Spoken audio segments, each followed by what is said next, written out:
एक बुजुर्ग महिला जिसके लंबे सांस चल रहे हैं, उसकी तबीयत बहुत खराब है। उसे हॉस्पिटल में जब दिखाया जाता है और डॉक्टरों के पास उसका इलाज चल रहा था, तो उसके बेटे, जो 3 बेटे होते हैं, उन्हें बुलाकर डॉक्टर साहब कहते हैं कि आपकी माँ अब बुजुर्ग हो चली है और इनकी अब आप लोग घर पर ही सेवा करो। ज्यादा से ज्यादा ये 5 दिन या 10 दिन जीवित रह पाएंगी। तीनों बेटे बड़े मायूस हो जाते हैं क्योंकि वो अपनी माँ से बहुत प्रेम करते हैं। उनकी माँ बहुत धर्म कर्म किया करती और बहुत अच्छी महिला थी। उस महिला का पति नहीं होता है। अब बड़े उदास से मुंह को लेकर वह हॉस्पिटल से आते हैं और जहां पर जाते हैं बस यही कह देते हैं कि अब ये बुजुर्ग हो चली हैं, इनका इलाज अब नहीं हो सकता, घर पर इनकी सेवा कर लो। अक्सर हम अपने बड़े बूढ़े को जब हॉस्पिटल में लेकर जाते हैं तो हमें ज्यादातर यही सुनने को मिलता है कि इनकी घर सेवा करो, अब इनकी जीने की इच्छा खत्म हो चुकी है। हालांकि एक डॉक्टर का कर्तव्य बनता है कि जब तक उसमें सांस है, जब तक वो मेहनत करे। लेकिन कभी कभी बेटे प्यार में भी आकर अपने पिताजी को, माँ जी को जबरदस्ती एडमिट कर कर रखते हैं, लेकिन उन्हें भी पता है कि अंतिम सांस है। अब यहाँ पर वो डॉक्टर साहब के कहने पर अपनी माँ की घर सेवा करने लगते हैं और माँ को मतलब बहुत अच्छे से रखने लगते हैं। बुजुर्ग महिला थी, काफी बुजुर्ग वो महिला होती है। दोस्तों, अब यहाँ पर सवाल पूछती हूँ, क्या वो महिला सच में ही 10 दिन में इस दुनिया से चली जाएगी? 5 दिन में, 10 दिन में? यानी कि डॉक्टर की जो बात है वो सत्य हो जाएगी? ऐसा होता है या सब कुछ उस ऊपर वाले के हाथ में है? इस कहानी में, इस घटना में ऐसा चमत्कार होता है कि सबका मुंह खुला की खुला रह जाता है। वो बुजुर्ग महिला करीबन 7 साल तक जीवित रहती है। जब डॉक्टर ने भविष्यवाणी की, उसके बाद 7 साल तक जीवित रहती है ना अचंभित बात? तो सब कुछ प्रभु के हाथ में है, हमारे और आपके हाथ में कुछ भी नहीं है। अब आपको बताऊंगी कि वो कैसे जीवित रही और उसके साथ क्या घटित होता है। नमस्कार दोस्तों, YouTube चैनल हमारा वैष्णवी चौधरी के नाम से है और इसी नाम से हमारा Facebook पेज है, आप उसे भी फॉलो कर सकते हैं। और आपको ये बताना कमेंट बॉक्स में आज एक बहुत जरूरी सवाल पूछ रही हूँ कि आपको हमारा चैनल कितना पसंद आता है, कितनी कहानियां अच्छी लगती हैं। ये बात कमेंट बॉक्स में जरूर लिखकर भेजना, जितने भी हमारे अपने परिवार के लोग हैं। तो चलिए घटना की शुरुआत करते हैं। घटना की शुरुआत कहाँ से होती है? हथीन हल्का से। हथीन हल्का के पास एक गांव पड़ता है और उस गांव में एक महिला रहती है। महिला का नाम आशा होता है। आशा की दोस्तों भरी जवानी में 3 बेटों के साथ जब छोटे छोटे इसके बच्चे होते हैं तो इसका पति इस दुनिया से चला जाता है। बहुत लोगों ने कहा कि तुम शादी क्यों नहीं कर लेती? आशा ने बिल्कुल साफ शब्दों में कह दिया कि नहीं, जब मेरी नसीब में मेरा पति नहीं लिखा तो दूसरा मेरे नसीब में कहाँ आ जाएगा। मैं अपने इन बच्चों के सहारे ही अपना जीवन जीना चाहती हूँ, क्योंकि आशा के 3 बच्चे थे और जब उसका पति इस दुनिया से गया था, जो तीसरा वाला लड़का होता है वो करीबन 2 महीने का होता है। तो ये भरी जवानी ही हो जाती है। आशा अपने खेतों में काम करती है ईमानदारी से। एक बहुत अच्छी चीज थी जो आशा के अंदर थी कि वो बहुत ज्यादा ईमानदार होती है। वो कभी भी किसी का बुरा नहीं करना चाहती है। यहाँ पर आशा के जो परिवार वाले होते हैं वो भी थोड़ा बहुत सहारा देते हैं, साथ देते हैं कि भाई इसका पति नहीं है, खेतों में मदद करना, खेतों के काम करना। अब वो जिम्मेदारी कर कर ही अपने बच्चों को पाल रही होती है। धीरे धीरे आशा के 3 बच्चे जवान हो जाते हैं। लड़की इनकी होती नहीं है और ये लड़के बिल्कुल पहलवान की तरह जवान होते हैं और तीनों ही बड़े सुंदर होते हैं और एक आदर्शवादी बेटे थे, मतलब अपनी माँ पर प्यार लुटाने वाले थे। इन तीनों बच्चों को पता था कि हमारी माँ ने कितनी मेहनत करके हमें पाल पोस कर बड़ा किया है, तो हम अपनी माँ के कर्जे तले दबे हुए हैं। अगर माँ ने कह दिया कि पूरे दिन आपको दोपहरी में बैठना है, तो ये तीनों लड़के पूरे दिन दोपहरी में बैठा करते। दोस्तों, ऐसा ही नहीं है कि हमेशा बुरे ही परिवार होते हैं। हमारे भारत में अच्छे परिवार आपको बुरे परिवारों से ज्यादा देखने को मिल जाएंगे। धीरे धीरे आशा की उम्र बढ़ रही थी और वो उम्र से पहले बुजुर्ग होने लगी थी। क्यों होने लगी थी? क्योंकि उसने पिता और माँ का दोनों का फर्ज अकेली ने निभाया था। ये बहुत बड़ी बात हो जाती है, क्योंकि जब 2 जने बच्चों को पाल पोस कर बड़ा करते हैं तो शायद कम जो मेहनत है वो लगती है, लेकिन जब एक अकेली महिला अपने बच्चों को पाल पोस कर बड़ा करती है ना, तो जो उस महिला से बीतती है उस महिला को ही पता होता है, क्योंकि उसे समाज भी देखना है, अपने बच्चे भी देखना है और अपना घर परिवार भी देखना है। वो अपने आप को कहीं ना कहीं खो देती है, भूल जाती है। आशा के बड़े लड़के की शादी होती है, बड़ी अच्छी बहू आती है, आशा का बहुत ख्याल रखती है। अब आशा ऐसी हो चुकी थी कि यहाँ पर आशा दूसरे लोगों की मदद बहुत किया करती। उसके पास अगर थोड़े बहुत पैसे रह भी जाया करते और कोई दर पर आ जाया करता मांगने के लिए, तो वो कभी उसे उल्टा जाने नहीं दिया करती कि नहीं भाई तू उल्टा मत जा, चाहे मेरे पास 1 रुपया है तो इसको लेकर जा, चाहे मेरे पास ये, क्योंकि किसान तबके की थी तो उसके पास जो आटा होता है आटा दे दिया करती, घर में चावल होते हैं चावल दे दिया करती, लेकिन अपने घर से खाली किसी को नहीं जाने दिया करती, भले ही वो अकेली महिला होती है। अब बहू देखकर सास की तरह बन जाती है, वो बहू भी ऐसे ही सबकी मददगार बनती है। दूसरे बेटे की शादी होती है, दूसरी बहू थोड़ी सी कड़क स्वभाव की होती है, वो उनके साथ रहना ही नहीं चाहती है। तो आशा बहुत प्यार और प्रीत से, क्योंकि आशा अपनी बहुओं को बेटी माना करती थी, क्योंकि उसकी कोई बेटी नहीं होती है, आशा अपनी बेटी को अलग करके उस दूसरे नंबर की बहू को, बेटा तुझे अलग रहना है तो तू अलग बहुत अच्छे से रह सकती है, कोई परेशानी वाली बात नहीं है तो तू हमारे ही घर में, और जैसे उसकी मर्जी होती है बीच वाली बहू की, ऐसे उसके साथ कर दिया जाता है। सबसे छोटे बेटे की शादी हो जाती है और शादी होने के बाद छोटे बेटे की बहू भी बहुत अच्छी आती है। यहाँ पर सबसे बड़ी बहू और सबसे छोटी बहू बहन बहन की तरह रहने लगती हैं और जिंदगी अच्छे से गुजरने लगती है।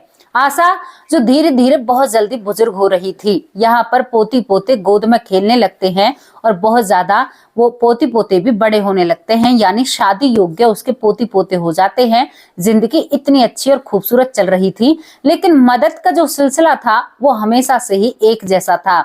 यहाँ पर अब उसकी पेंशन बंध चुकी थी, जिस पेंशन से वो कुछ पैसे बचाकर गरीब लोगों की मदद किया करती, गरीब लोगों को जरूर दिया करती। जैसे कि किसी की बहू बुरी है, अगर किसी को खाना नहीं मिल रहा है तो अपनी बहू से खाना बनवाकर उसे चुपके से खाना खिलाना, उसका ये स्वभाव रहता है।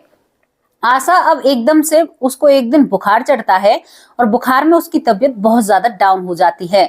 जब तबीयत खराब होती है तो तीनों बेटे बहुत ज्यादा परेशान हो जाते हैं, क्योंकि माँ के बिना रहने की उन लोगों को बिल्कुल भी आदत नहीं थी। अब वो तुरंत अपनी माँ को हॉस्पिटल लेकर जाते हैं।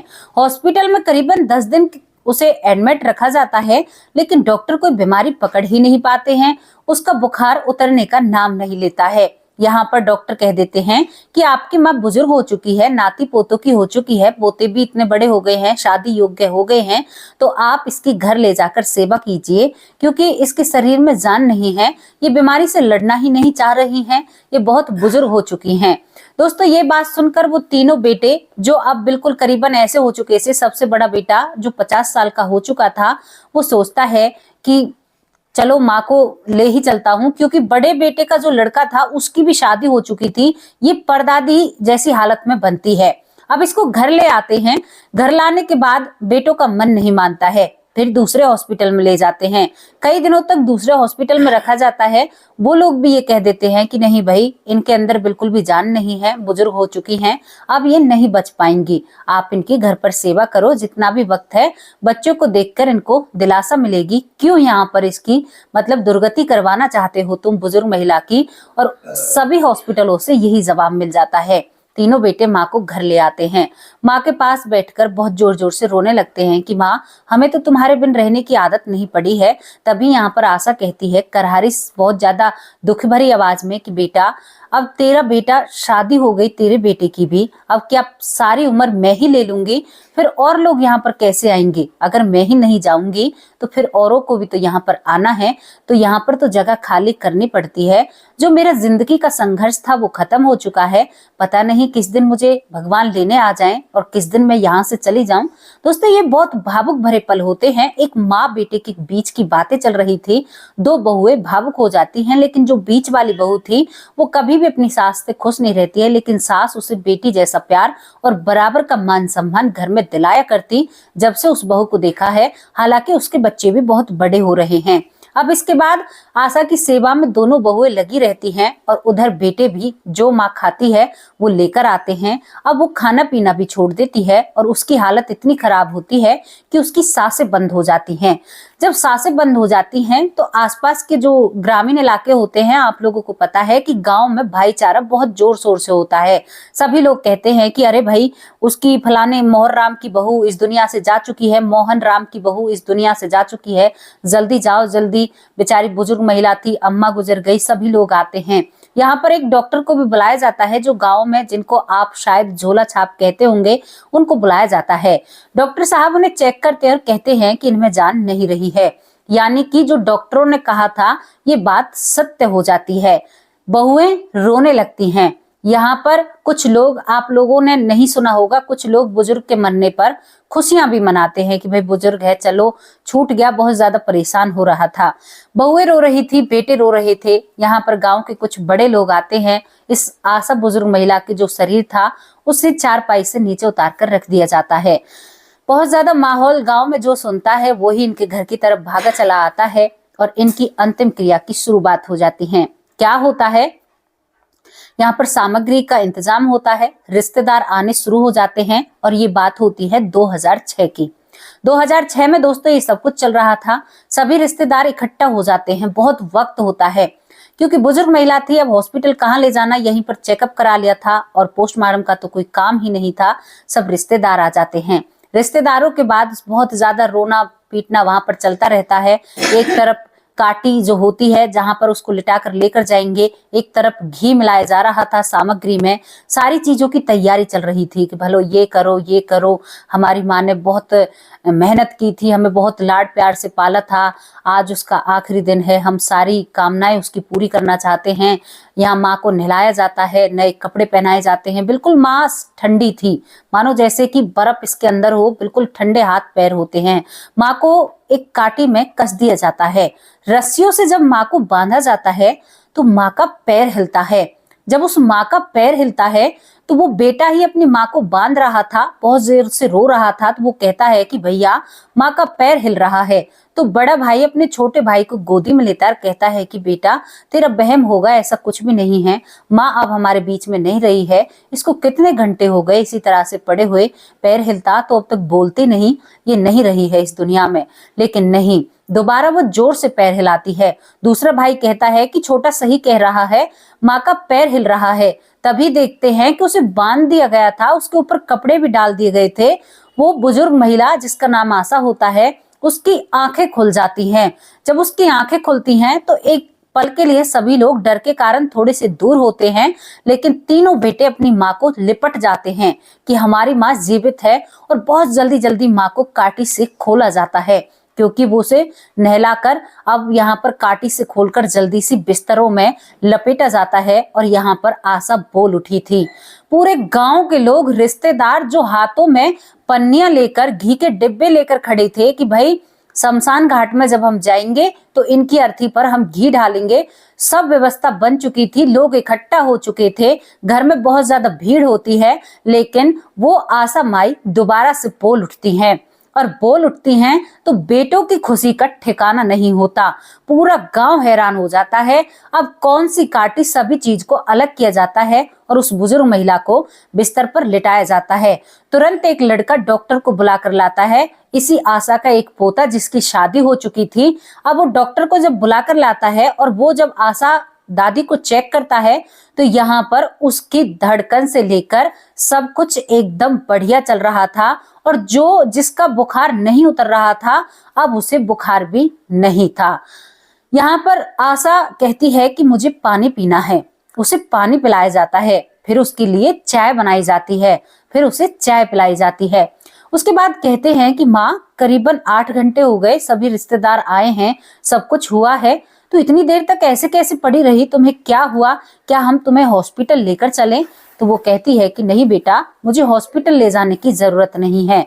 वो कहते हैं क्यों माँ, अब तक तो तुमसे उठा भी नहीं जा रहा था, लेकिन जब से तुम्हें काटी से निकाला है तब से तुम अच्छी भली बैठी हुई हो। आखिर ये बात क्या है, हमारी कुछ समझ में नहीं आ रहा है। माँ तुम हमें क्या अंधारे में ही रखोगी, हमें रोशनी में डालो। ये सभी लोग बैठे हुए हैं, सभी रिश्तेदार आए हुए थे, लेकिन सभी में खुशी की लहर दौड़ पड़ती है। यहाँ पर सभी के लिए चाय पानी का इंतजाम किया जाता है। सभी इसके आसपास बैठ जाते हैं। तभी ये बुजुर्ग महिला कहती है कि सभी शांत हो जाओ, मैं बिल्कुल ठीक हूँ, स्वस्थ हूँ और मुझे कुछ भी नहीं हुआ है।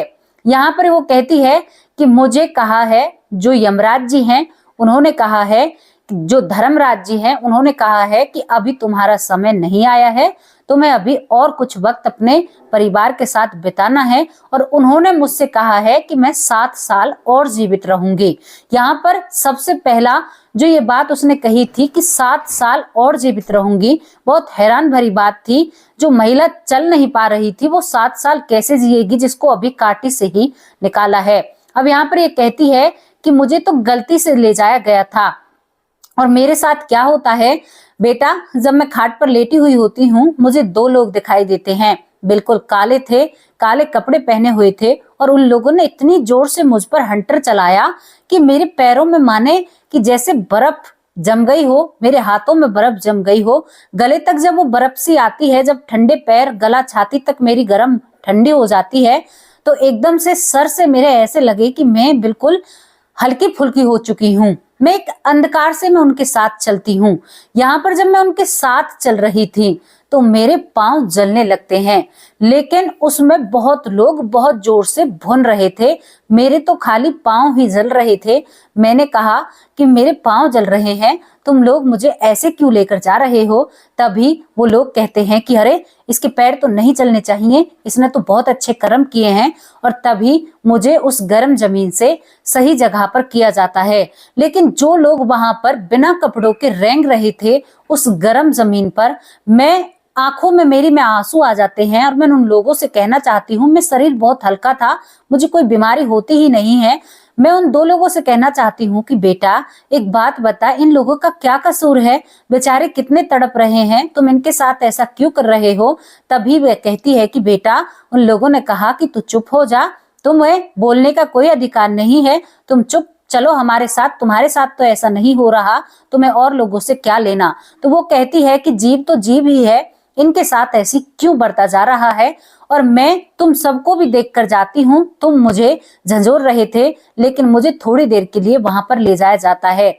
उसके बाद बेटा मैं देखती हूँ कि एक बहुत खदक रही थी, कि मानो जैसे आग या भट्टी इसके अंदर जला रखी हो, और लाल रंग की एक नदी उबलती रहती है। बेटा उसमें तो जो गऊ हैं वो भी पड़ी हुई थी, और उसमें ये जो पंछी पक्षी जितने वह हैं वो काट पीट कर उसमें गिर रखे थे, और वो उबल रहे थे, और बहुत लोग उसमें डूब रहे थे। कितना खून उनके पेट के अंदर जा रहा था मैं महसूस नहीं कर पा रही थी, लेकिन मेरा तो उन लोगों ने हाथ पकड़ा, और मैं आंख मतलब थोड़ी ही देर में उस नदी को बिना उसमें गिरे पार कर लेती हूँ। मैं कहती हूँ कि बेटा मैं तो बहुत परेशान हो रही हूँ इन सभी चीजों को देखकर। मैं वहां पर देखती हूँ कि एक व्यक्ति गाय की पूंछ से लटक कर उस नदी को पार भी कर रहा है। मैंने ऐसा भी वहां पर देखा, लेकिन मुझे ये सब कुछ नहीं मिलता है, मुझे तो वो खुद ही पार करा ले जाते हैं। इसके बाद बेटा मैं और भी भयावह सीन देखती हूँ। वहां पर देखती हूँ कि व्यक्ति को एक खाई में गिरा जा रहा है, सर के बल उसे गिरा जाता है, और वो बहुत जोर से कहता है कि अरे मैया मुझे तो लग गई। लेकिन वो लोग रहम नहीं करते हैं, और फिर उसे चढ़ाई पर ले जाकर सर के बट नीचे गिरा जाता है। बेटा मेरी रूह कांप जाती है। मैं बार बार सवाल कर रही थी, लेकिन वो लोग मेरी तरफ गुर्राते हैं और कहते हैं कि माता जी आप बहुत नेक हो, तभी हम आपका मान सम्मान कर रहे हैं, वरना हम इतना किसी का बर्दाश्त नहीं करते हैं। बेटा और भी कुछ नहीं, वहां पर लोगों को 2 हिस्सों में चीरा जा रहा था। ये सब कुछ देखकर मैं बहुत उदास हो जाती हूँ, लेकिन मैं थोड़ी ही दूर जैसे चलती हूँ, इन सब चीजों से आगे जब चलती हूँ तो मुझे बड़ी अच्छी खुशबू आती है। बहुत सुंदर खुशबू आ रही थी कि मानो मैं किसी ऐसी जगह पर पहुंच चुकी हूँ कि जहां पर शायद फूल ही फूल लगे हुए हैं। मेरे अंदर एक अलग सा बदलाव होता है। वहां पर मैं देखती हूँ तो बहुत सारे लोग, जहां पर कीर्तन चल रहा है, भजन चल रहे हैं, भगवान को याद किया जा रहा है, वैकुंठ धारी यानी कि विष्णु भगवान की उपासना चल रही है। बहुत बड़े बड़े संत यहाँ, ढोल की नगाड़े, इतनी सारी चीजें बज रही हैं कि मेरा मन करे कि मैं इन सारी चीजों पर नाच लूं। उसके बाद बेटा एक दरबार आता है, जिसका दरवाजा इतना बड़ा था कि हम 50 लोग भी मिलकर उस दरवाजे को खोलें तो उस दरवाजे को हम खोल नहीं सकते। लेकिन जो मेरे साथ लोग थे उन्होंने तो एक हाथ से ही उस दरवाजे को खोल दिया। मैं तो बड़ी हैरान होकर देखती रह जाती हूँ, कहती हूँ कि बेटा तुम तो बड़े ताकतवर हो। इसके बाद बेटा मैं और अंदर जाती हूँ तो वहां पर बहुत लोग लाइन लगाकर बैठे रहते हैं। मेरा नंबर भी आना था, मुझे उस लाइन में खड़ा कर दिया जाता है, लेकिन मेरी लाइन बहुत लंबी होती है, लेकिन वहां पर बहुत जल्दी जल्दी हिसाब किताब हो रहा था। 2 तेजबान लोग थे जिन्हें मैं देख नहीं पाई, लेकिन उनकी तरफ इतनी तेज रोशनी थी कि मानो जैसे सूर्य स्वयं आकर यहाँ पर बैठे हुए हों, और वो लोग उनके कर्म के आधार पर उनसे कहा जा रहा था कि इन्हें खाई से डालो, इन्हें वहां पर डालो, इनके साथ ये करो, इनको वहां पर लेकर जाओ। किसी का किसी पर कर्जा था तो उसे पशु बनाकर उसके घर भेजा जा रहा था। यहाँ पर बेटा मैंने एक व्यक्ति की बात सुनी, एक व्यक्ति के करीबन 1.5 लाख रुपए खाकर आता है। जब वो 1.5 लाख रुपए का वहां पर हिसाब होता है तो यहाँ पर कहते हैं कि 3 जन्म तुझे इस कर्जे को पटाने में लग जाएंगे। बेटा मैं तो हैरान हो गई, 3 जन्म लेगा, जब 1.5 लाख रुपए का कर्जा पटेगा, यहाँ पर तिगना उसे देना पड़ रहा है, 1 गुना का 3 गुना उसे देना पड़ रहा है। ये सुनकर मैं बड़ी हैरान हो जाती हूँ। तभी धीरे धीरे मेरा नंबर आता है। जब मेरा नंबर आता है तो मेरी अपने आप ही गर्दन नीचे हो जाती है। केवल मैं उन लोगों की बातें सुनती हूँ जो लाल किताब का व्यक्ति था, क्योंकि आशा जो होती है वो पढ़ी लिखी नहीं होती। आशा बताती हैं कि लाल किताब वाला उस किताब में से कुछ पढ़ रहा था, तो वो कहता है कि महाराज इनका तो अभी समय नहीं हुआ है, लेकिन ये समय से पहले आ चुकी हैं और इन्होंने तो बहुत अच्छे कर्म किए हैं। ये तो सभी की सेवा करती हैं, सभी की मदद करती हैं, और इन्होंने बिना पति के कभी भी इनका मन भी नहीं भटका किसी पराये पुरुष की तरफ। इनकी तो बहुत अच्छे अच्छे काम हैं। अब आप सोचिए कि इनके साथ क्या करना है। वो कहते हैं कि ऐसी जीव आत्मा बहुत कम देखने को मिलती हैं। यानी कि मुझे बहुत अच्छा अच्छा बोला जा रहा था, तो मैं तो बड़ी अपने अंदर अहंकार कर रही थी। तभी वो किताब वाला कहता है कि ये अहंकार बहुत मुश्किल से मिलता है जिसे तुम अपने अंदर सोच रही हो। मैं हैरान हो जाती हूँ कि मेरे मन की बात इसे कैसे पता चली। फिर मैं सोचती हूँ कि जब इन लोगों के पास मेरी पूरी जिंदगी की ही किताब लिखी पड़ी है, तो फिर ये बातें मेरी कैसे नहीं जान सकते हैं। इसके बाद यहाँ पर वो कहते हैं कि तुम्हें पता है रास्ते में यातनाएं क्यों नहीं दी गई? क्योंकि तुमने कभी किसी का बुरा सोचा भी नहीं, करने की तो दूर की बात है, मन में किसी के बुरा सोचा भी नहीं। अभी तुम्हारी 7 साल उम्र और रह रही है। 7 साल बाद तुम यहाँ पर वापस लौट कर आओगी, और तुम जैसा तुम्हारा स्वभाव बन रहा है ऐसा ही अंत तक रखना, ताकि तुम्हारी जिंदगी में कोई भी परेशानी ना आए और तुम्हें जो यातनाएं तुम देख कर आई हो ये यातनाएं ना झेलनी पड़े। यहाँ पर ये बुजुर्ग महिला आशा होती है, सारी बातें सुनकर हक्की बक्की सी रह जाती है और कहती है कि क्या महाराज मैं मर चुकी हूँ?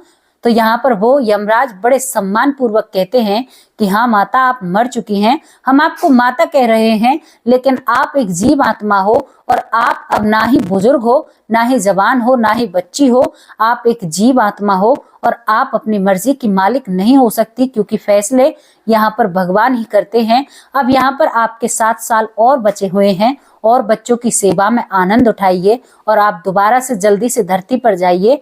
आपका शरीर कांटे में कस दिया गया है। मुझसे ये आदेश मिलते हैं और मुझे सम्मान पूर्वक जो चित्रगुप्त होता है वो छोड़ने के लिए मेरे शरीर तक आता है। वो तुम सभी लोगों के बीच में आया था, लेकिन तुम लोगों को दिखाई नहीं देता है। और जब मेरा छोटे बेटे के आंसू मेरे पांव पर पड़ते हैं तो मेरे पांव को एहसास होता है और मैं जग जाती हूँ। और उन्होंने कहा था कि अब तुम्हें कोई बीमारी भी नहीं होगी। पूरा गांव सुनकर उस बुजुर्ग महिला को हाथ जोड़कर खड़ा हो जाता है, क्योंकि पूरा गांव उस महिला को माना करता। उसने बिना पति के अपने बच्चों को पाला था और कभी भी किसी पराये पुरुष की तरफ आंख उठाकर भी नहीं देखा था। वो सभी को अपने जूते की नोक पर रखा करती। कुछ लोगों ने उसके साथ अभद्र व्यवहार भी किया था उसके पति ना होने के बाद। तो वो अपनी जूती, जो वो चमड़े की जूती पहना करती, उसे निकाल कर कहा करती कि अगर एक लग जाएगी ना तो जमीन से खड़ा नहीं होगा। आशा हट्टी खट्टी 6 फुट की महिला थी दोस्तों, उसे देखकर ही डर लगता था। और वो खूबसूरत भी बहुत होती है, लंबी ठाडी। उसने अपने बच्चों को पाल पोस कर बड़ा किया था और सभी मर्दों को वो एक समान माना करती। कहती कि मेरा पति एक था और एक ही रहेगा।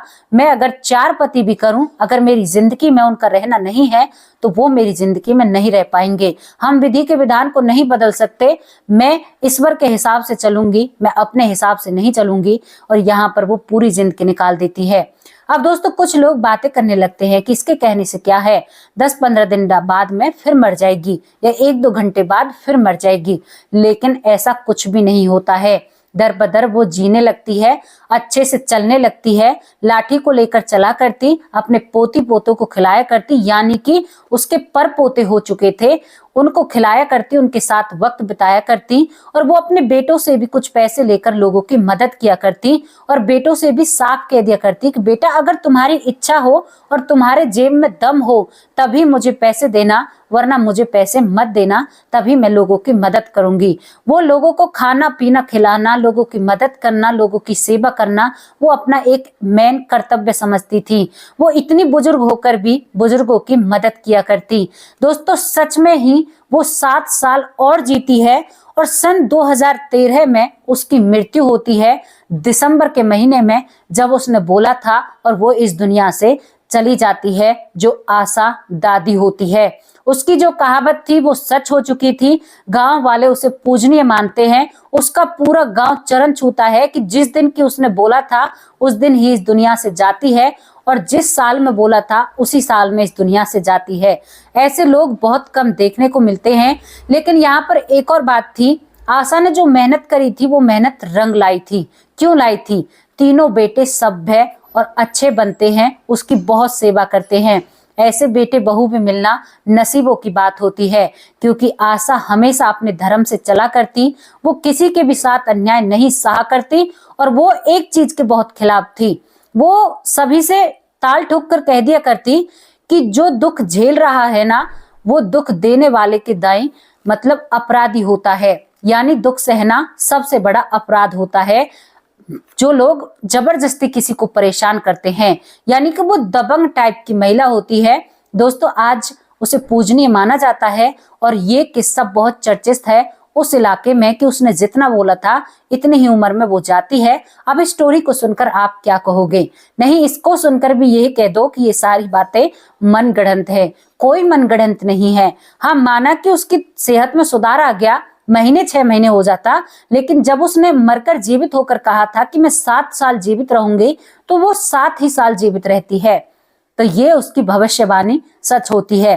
दोस्तों ये स्टोरी आपको कैसी लगी? जिंदगी में हर चीज का हिसाब देना है। सोच लीजिए कि आप क्या कर्म करना चाहते हो, आप क्या बनना चाहते हो, किस चीज का हिसाब देना चाहते हो।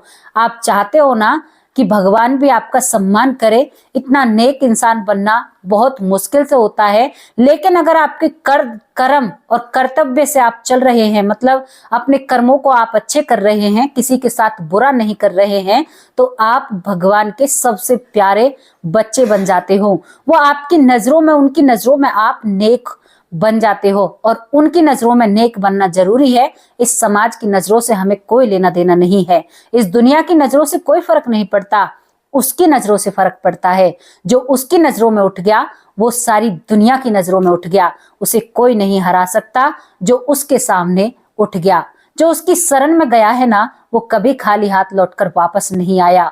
जो उसकी शरण पाता है, जो अपने आप को उसको समर्पित कर देता है ना, उस व्यक्ति की जिंदगी वही जानता है। वो व्यक्ति नहीं, एक पूजनीय इंसान बन जाता है।